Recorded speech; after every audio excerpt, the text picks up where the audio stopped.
Price Lord friends. இன்றைய வேத பகுதி மார்க்கு 12:1-12. இந்த உவமையில் தோட்டத்தின் உரிமையாளர் பல ஊழியர்களை அனுப்புகிறார். ஆனால் அவர்கள் ஏற்றுக்கொள்ளப்படவில்லை. கடைசியாக தன் மகனை அனுப்புகிறார். ஆனால் அவரையும் மக்கள் நிராகரிக்கிறார்கள். இந்த கதையின் மூலம் இயேசு ஒரு முக்கியமான உண்மையை நமக்கு சொல்கிறார். மனிதர்கள் நிராகரித்தாலும் தேவனுடைய திட்டம் ஒருபோதும் தோல்வியடையாது. அதனால்தான் இன்று நம்முடைய வசனம், கட்டுவோர் விலக்கிய கல்லை மூளைக்கல் ஆயிற்று. மார்க்கு 12:10. ஒருவேளை இன்று உங்களுடைய வாழ்க்கையிலும் சில ஏமாற்றங்கள் இருக்கலாம். நீங்கள் எதிர்பார்த்த இடத்தில் அங்கீகாரம் கிடைக்காமல் இருக்கலாம். நீங்கள் செய்த ஜபங்களுக்கு இன்னும் பதில் வராதது போல தோன்றலாம். ஆனால் நண்பர்களே, ஒரு விஷயத்தை நினைவில் வைத்துக் கொள்ளுங்கள்.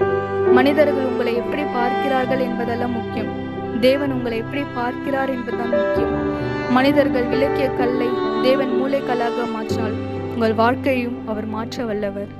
எனவே இன்று மனம் தளராமல் இன்னும் கொஞ்சம் விசுவாசத்தோடு ஜெபியுங்கள். ஆண்டவரே, என் சூழ்நிலையை விட உம்மை அதிகமாக நம்புகிறேன் என்று சொல்லுங்கள். தேவன் அமைதியாக இருந்தாலும் செயல்படாமல் இல்லை. சரியான நேரத்தில் அவர் செய்வதை நீங்கள் கண்டு கொள்வீர்கள். வாருங்கள், முழு நம்பிக்கையோடு ஜெபிப்போம்.